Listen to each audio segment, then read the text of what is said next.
If you are running a GST registered business, then listen to me very very carefully.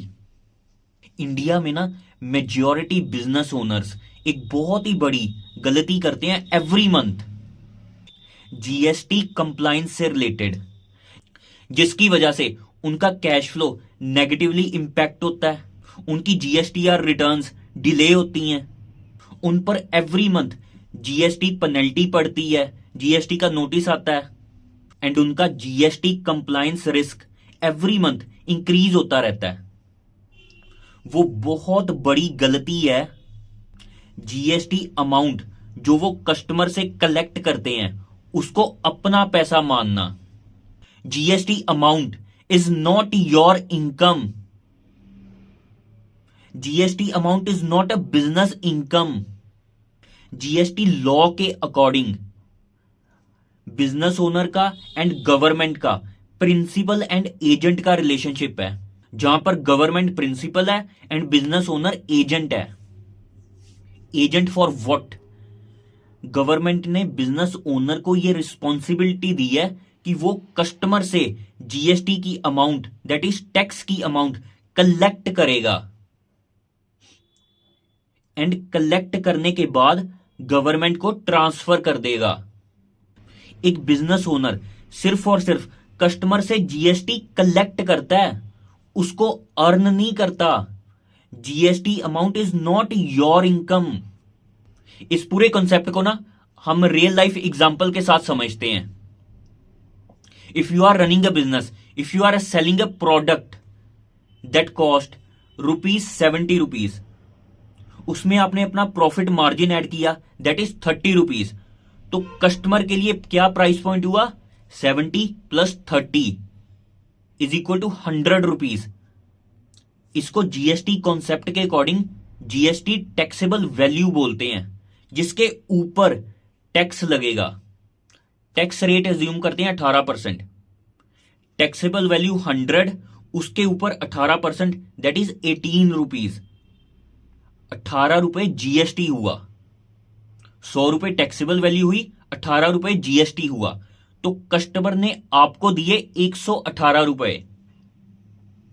आपके bank account में गए ₹118 and यहां पर ही बहुत बड़ी गलती होती है। वो बिजनेस ओनर ये पूरे ₹118 को अपनी सेल समझ लेता है एंड इसी में से अपने सारे एक्सपेंसेस, सैलरीज, सारा कुछ रेंट वगैरह, इलेक्ट्रिसिटी, ओवरहेड्स, सारा कुछ इसमें से ही मैनेज करता है। मतलब वो इस सारे खर्चों को मैनेज करते टाइम इन ₹18 को भी बीच में मिक्स कर लेता है। This is a very very bad practice regards to GST compliance. वो ₹18 आपकी जीएसटी लाइबिलिटी है जो आपको नेक्स्ट मंथ जीएसटीआर 3B में गवर्नमेंट को ट्रांसफर करनी है। बट इन रियल लाइफ में, इन मेजॉरिटी केसेस में, सारे बिजनेस ओनर ऐसा नहीं करते, बट मेजॉरिटी जीएसटीआर 3B की जब भी डेट आती है ना फाइल करने की, तो उनके पास टैक्स पे करने को पैसा होता ही नहीं। फिर वहां पर वो जुगाड़ लगाने की कोशिश करते हैं, अकाउंटेंट को बार बार कन्विंस करने की कोशिश करते हैं, यार जुगाड़ लगा, यार कुछ कर, इतना टैक्स थोड़ी दिया जाना है। एंड जो जीएसटी अमाउंट है जो आपने कस्टमर से कलेक्ट की, उसको सेल्स का पार्ट मानना, उसको अपनी इनकम का पार्ट मानना। इसी वजह से जब जीएसटीआर 3B फाइल करनी होती है तब पैसे होते नहीं, इसी वजह से जीएसटीआर 3B लेट होती है, उस पर लेट फीस लगती है, पेनल्टी लगती है, इंटरेस्ट लगता है and GST compliance risk every month increase होता जाता है।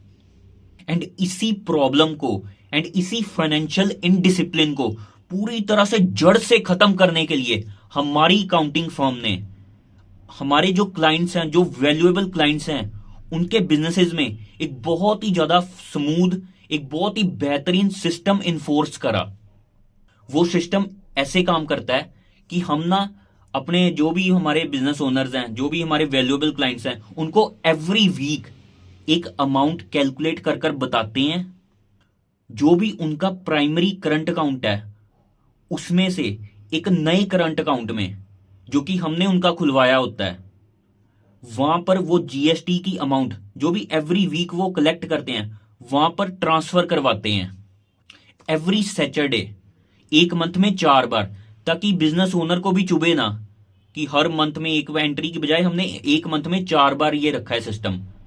एवरी सैटरडे को हम उस बिजनेस ओनर को बोलते हैं कि अपने प्राइमरी करंट अकाउंट में से जो जीएसटी की अमाउंट हमने कैलकुलेट कर उसको बताई है, वो उसको सेकंड करंट अकाउंट में, जो कि प्योरली जीएसटी डेडिकेटेड अकाउंट है, उसमें ट्रांसफर करे। एंड ऐसे ही स्मूथली ट्रांसफर कर वो अमाउंट्स जब नेक्स्ट मंथ आता है, जब जीएसटीआर 3B की डेट आती है, तब टैक्स की अमाउंट ऑलरेडी अवेलेबल होती है। जितनी टैक्स लाइबिलिटी होती है आफ्टर आईटीसी एडजस्टमेंट, उससे ज्यादा ही उसके करंट अकाउंट में अवेलेबल होती है। तो जीएसटीआर 3B में टैक्स की लाइबिलिटी बहुत ही स्मूथली पे ऑफ हो जाती है। एंड जो जीएसटीआर अकाउंट में, जो जीएसटीआर करंट अकाउंट में सरप्लस अमाउंट बचती है, उसको नेक्स्ट मंथ के लिए जीएसटीआर लाइबिलिटी के लिए बफर सरप्लस मान लेते हैं। देखो, टैक्स कंप्लायंस में ओवर प्रिपेयर्ड होना is million times better than under prepared होना। यहां पर अकाउंटिंग के साथ साथ जो डिफरेंस है वो माइंडसेट का भी है, वो फाइनेंशियल डिसिप्लिन का भी है। सो फाइनली इस वीडियो का कंक्लूजन यही है, if you are running a business, if you are a GST registered business, then never ever consider GST amount which you have collected from your customer, your income, your turnover. If you are a business owner running a business having an annual turnover of 1 crore rupees or more, then subscribe to this channel.